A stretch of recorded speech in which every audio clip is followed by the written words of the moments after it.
Good morning, good evening, good night, and good afternoon to you wherever you may be in the stamp world. It is time for some stamp collecting fun and to look at 3 stamps which I've picked up out of the Arts and Crafts bag, and we'll delve a little bit shallowly into what the stamps are about. We've only got so much time after all, so we start as usual with a little bit of a cartoon here. Do you take this stamp to be... And the guests are thinking he's overdoing it. Yes, should you be married to stamps? I don't think so, but it shows that we can get a little bit carried away with our love of stamps. So we'll have a look at the first stamp on the agenda, and it will be this stamp here, which when I looked at it I thought, whoa, that's a interesting stamp.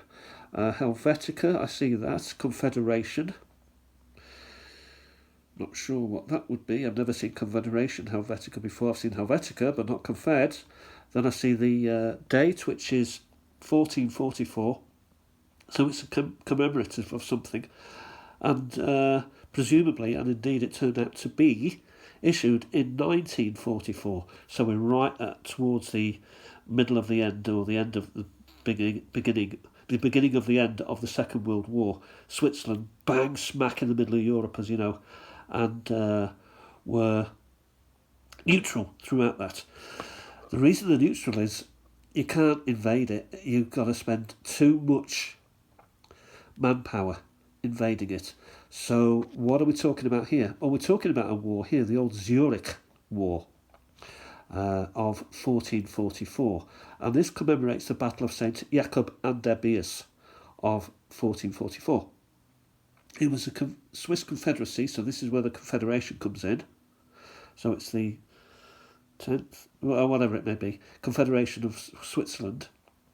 So a Swiss stamp celebrating a former government of Switzerland, the Confederation of Switzerland.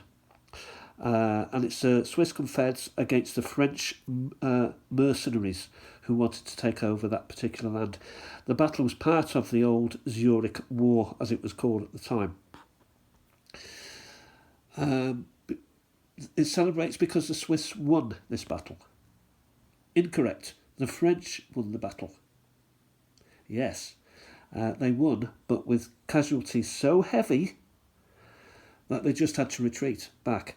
This is a problem with Switzerland. It's full of mountains. It's full of, dangers just to survive, never mind have battles. So the French found this out. And despite losing the battle, the Swiss did survive from after the battle and subsequently did become victors in the old Zurich War. So this defeat, as it was seen as actually a victory for Switzerland. There were a lot of heavy casualties, the French in particular, and it also, this despite the fact that the Swiss tended to fight with pikes and the French with artillery. And it was, I believe, that one of the first gunpowder battles ever. So that's quite interesting. Switzerland is still alive and going today. Lots of Edelweiss and goats with bells and skiing, clocks.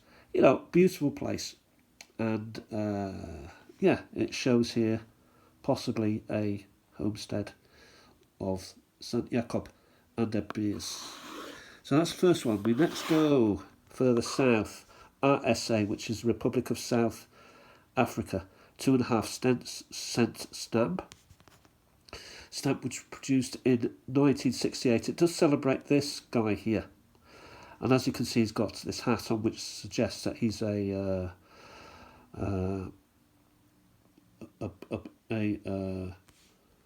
Herzog 1902. So it's a Boer War related, this celebratory commemorative stamp. This man is James Barry Munich Herzog, a politician and a Boer War general. He fought and commanded in the Second Boer War. So there were two Boer Wars. You thought there was just one, there were actually two. And he was also the third Prime Minister of the Union of South Africa. Herzog is actually a name which, is in history, is in, British history and also the South African history. He was Prime Minister from 1924 to 1939. Not sure when he died. Actually, I'm sure he actually died in 1942, so possibly 1939. It seems to mark, the start of the Second World War. Was that a time to stand down? But it may have been its age. 1866 to 1939 is quite a long time, so he's quite old. So this has been used. What's it like at the back? Let's have a look just to see. Yeah, it's not bad. So this will go on my South African. Actually, I have to go into the box until I start a South African envelope or page.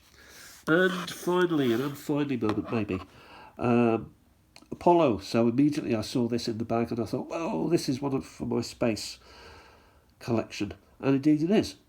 And this is an Ajman, which is a part of the United Arab Emirates. So one of those. It's got a man on the moon, presumably, and he's got some sort of creature there, or is it a drone, or I don't know what it is. So I had a quick look on Google Lens. Yes, it does acknowledge Apollo 16. It is an airmail stamp also, so that seems quite fitting. It was produced or issued, a stamp, in 1973. Apollo 16 was launched or took place in 1972. It was a 10th crewed mission. So, of all the missions with people on board, in other words, it had a crew, this was the 10th. And it was actually the 5th and second to last to land on the moon. And it was the purpose of the exploration, the mission, was to use the Lunar Rover vehicle, which is what we've got here. So he is driving this. I don't know. It's a drawing, isn't it? There were 3 people on board. I think there were always 3, weren't there? And 1 had to stay up and 2 went down onto the moon. Young, Matterley and Duke, they were called. What do I know about them? Well, Mattingly, on the way back, had to spacewalk. He was out for an hour in order to retrieve film cassette of the mission, which was somewhere. It was outside anyway, or in something else that was attached to the module, whatever it may be, the rocket, the module. Matterley died actually only a couple of years ago. 2023. Young, he died 2018, and Young, by the way.